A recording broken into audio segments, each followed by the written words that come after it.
আপনারা ইমাম আহমদ ইবনে হাম্বালের নাম শুনেছেন? হাম্বালি মাযহাবের অনেক বড় আলেম, মুহাদ্দিসুদ্দাহর। ওনার বিখ্যাত হাদিসের গ্রন্থ মুসনাদ আহমদ ইবনে হাম্বাল একক হাদিসের গ্রন্থ হিসেবে পৃথিবীর সবচাইতে বড় হাদিসের কিতাব। প্রায় 40,000-এর মতো হাদিসের কম্পাইলেশন আছে এখানে। সুবহানাল্লাহ পড়ে।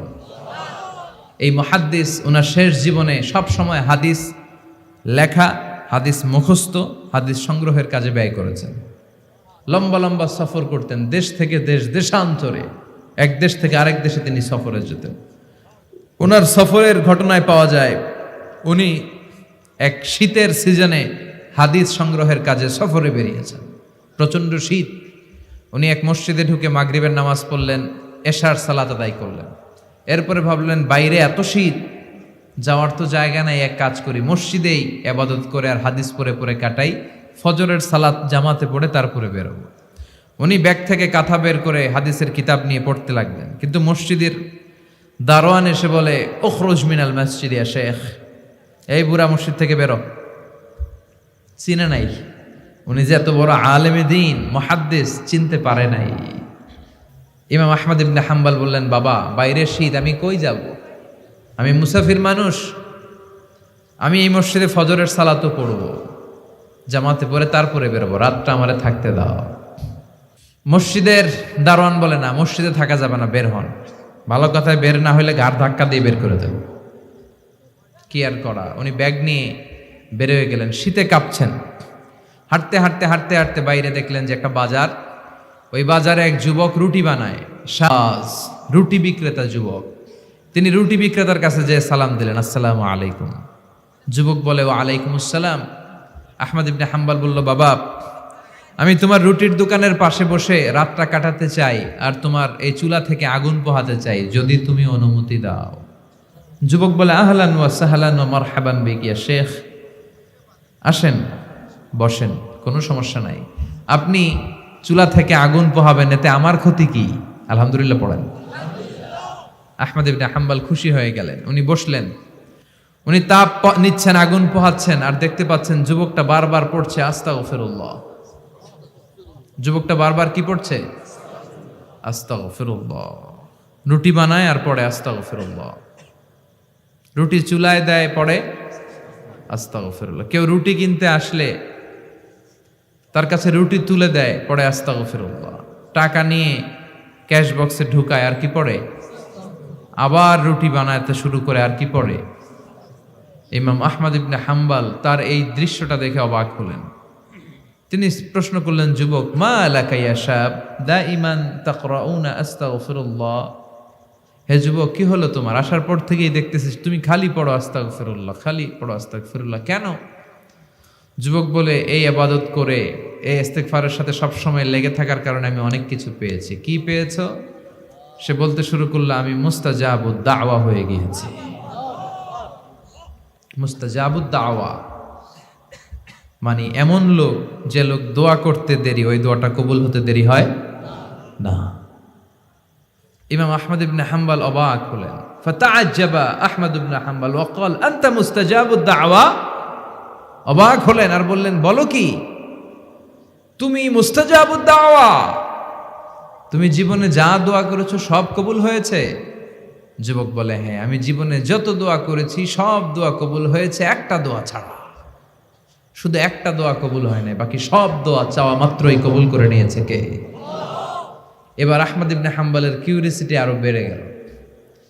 আহমদ ইবনে হাম্বাল বললেন, বলো কি, সব দোয়া কবুল, আবার একটা দোয়া কবুল হয় নাই, এটা কোন দোয়া রে বাবা? এবার যুবক বলতে শুরু করলো, আমি আল্লাহর কাছে খুব চেয়েছি যে আল্লাহ, শুনেছি এই জামানার সবচেয়ে বড় মুহাদ্দিসের নাম নাকি আহমদ ইবনে হাম্বাল। আল্লাহ, আমি মরার আগে ওনার সাথে একবার দেখা করে মরতে চাই। আমি ওনার হাতে হাত রেখে ওনার কাছে বায়াত হতে চাই, ওনার সাথে মুসাফা করতে চাই, আর ওনার কপালে একটা চুমু দিতে চাই। এই কথা শুনে ইমাম আহমদ ইবনে হাম্বাল আর ধৈর্য ধারণ করতে পারলেন না, চোখের পানি ছেড়ে দিলেন। বললেন, যুবক, তোমার এই দোয়াটাও আল্লাহর কাছে কবুল হয়েছে, এই দোয়াটাও কবুল হয়েছে। আনা আহমদ ইবনে হাম্বাল, আমি আহমদ ইবনে হাম্বাল, মুহাদ্দিসুদ্দাহর, এই জামানার সবচাইতে বড় মুহাদ্দিস। আমার সাথে দেখা করার জন্য আমার দরবারে তোমার যাওয়ার দরকার নেই, আমাকে আল্লাহ তোমার দরবারে নিয়ে এসেছে। এজন্য বারবার বারবার সব সময় যদি ইস্তেগফারের সাথে আপনি লেগে থাকেন, আপনারে মুস্তাজাবুদ দাওয়া বানিয়ে দিবে কে?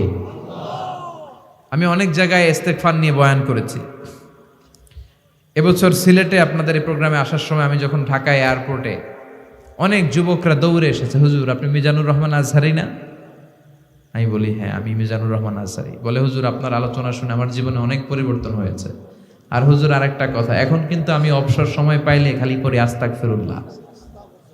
আমার এসে বলতে শুরু করলো, একজন না এরকম কয়েকজন এসে বলতেছে, হুজুর আমি কিন্তু সব সময় সুযোগ পেলে আস্তাগফিরুল্লাহ পড়ি, সুযোগ পেলে অবসরে ইস্তেগফার পড়ি। ও যুবক, ইস্তেগফার পরে তুমিও মুস্তাজাবুদ দাওয়া হতে পারো। অবসর সময়টাকে কাজে লাগাও।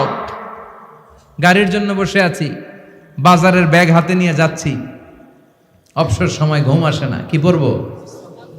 প্রাণ ভরে মন ভরে পড়েন তো আস্তাগফিরুল্লাহ, আবার পড়েন আস্তাগফিরুল্লাহ, আরো জোরে আওয়াজ করে পড়েন আস্তাগফিরুল্লাহ। ইস্তেগফার পড়ার অনেকগুলো পদ্ধতি আছে, সবচেয়ে ছোট ইস্তেগফার হচ্ছে এটা, আস্তাগফিরুল্লাহ। এছাড়া আপনি পড়তে পারেন আস্তাগফিরুল্লাহ আল্লাযী লা ইলাহা ইল্লা হুয়াল হাইয়ুল কাইয়্যুম ওয়া আতুবু ইলাইহি। এই ইস্তেগফারটা যদি কেউ পড়ে, জিহাদের ময়দান থেকে ফিরে আসা কবিরা গুনাহ, আল্লাহ বলে জিহাদের ময়দান থেকে ফিরে এসে কবিরা গুনাহ করেছে, এই লোকও যদি এই দোয়া পড়ে তার গুনাহ মাফ করে দিবে কে? আবার সাইয়েদনা আবু বকর বললেন, ইয়া রাসূলুল্লাহ আল্লিমনি দুআআন আদউ বিহি ফি সালাতি, এমন একটা দোয়া, এমন একটা ইস্তেগফার আপনি আমারে শিক্ষা দেন যেই দোয়াটা আমি নামাজে সালাম ফেরানোর আগে পড়বো। বিশ্বনবী বললেন, তুমি পড়ো আল্লাহুম্মা ইন্নী যালামতু নাফসি যুলমান কাসীরান ওয়া লা ইয়াগফিরুয যুনুবা ইল্লা আনতা ফাগফিরলি মাগফিরাতাম মিন ইনদিক ইন্নাকা আনতাল গফুরুর রহিম। সুবহানাল্লাহ পড়েন। এটাও কিন্তু একটা ইস্তেগফার, জানেন? এটাও ইস্তেগফার। যেখানেই ক্ষমা চাওয়ার ঘটনা আছে, যেখানে ক্ষমা চাওয়া আছে, ওইটারে ইস্তেগফার হিসেবে কবুল করে নেয় কে? তার মানে এটাও একটা ইস্তেগফার। এইখানে আপনি পড়েন আল্লাহুম্মা ইন্নী যালামতু নাফসি, আল্লাহ আমি অনেক জুলুম করেছি, যুলমান কাসীরা, এত বেশি জুলুম যার কোনো সীমা নাই, ওয়ালা ইয়াগফিরুয যুনুবা ইল্লা আনতা, আপনি ছাড়া আমার পাপগুলো মাফ করে দেওয়ার কেউ নাই। ফাগফিরলি মাগফিরাতাম মিন ইনদিক, নিজ গুণে আমারে ক্ষমা করে দেন। ইন্নাকা আনতাল গফুরুর রহিম, আপনি ক্ষমাশীল, আপনি মেহেরবান। ঠিক কি না? এটারে আমরা বাংলাদেশে কি বলি? দোয়ায়ে মাসুরা। কি বলি? এটা যেমনি দোয়ায়ে মাসুরা, আবার এটা একটা ইস্তেগফারও। এজন্য ক্ষমা চাইতে চাইলে এটাও পড়বেন। আর এই সব ইস্তেগফারের মধ্যে শ্রেষ্ঠ ইস্তেগফারের নাম সাইয়্যিদুল ইস্তেগফার। যত ইস্তেগফার হতে পারে, বুখারীর বর্ণনা, এর মধ্যে সবচেয়ে শ্রেষ্ঠ ইস্তেগফারের নাম, কথা বলেন, মুখস্থ আছে? কার কার আছে দেখি? তুলুক্কা তুলুক্কা তুলুক্কা অল্প কয়েকজনের আছে। কইলে মনে হইব, কইলে মনে হইব তার।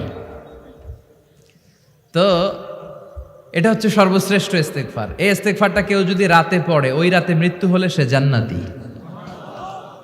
এই ইস্তেগফারটা যদি কেউ দিনে পড়ে, ওই দিনে মৃত্যু হলে সে জান্নাতি। এটার নাম সাইয়্যিদুল ইস্তেগফার। আল্লাহুম্মা আনতা রাব্বি লা ইলাহা ইল্লা আনতা খালাকতানি ওয়া আনা আবদুক ওয়া আনা আলা আহদিকা ওয়া ওয়া'দিকা মাস্তাতা'তু আউযু বিকা মিন শাররি মা সানা'তু আবু'ু লাকা বিনি'মাতিকা আলাইয়া ওয়া আবু'ু বিযামবি ফাগফিরলি ফাইন্নাহু লা ইয়াগফিরুয যুনুবা ইল্লা আনতা। সুবহানাল্লাহ পড়েন। এটা মুখস্থ করতে রাজি আছেন? যাদের মুখস্থ নাই, স্মার্টফোন ব্যবহার করেন না আপনারা, ওখানে গুগলে সার্চ বক্সে খালি লিখবেন সাইয়্যিদুল ইস্তেগফার, সাথে সাথেই চলে আসবে। মুখস্থ করতে রাজি আছেন সবাই? সবাই রাজি?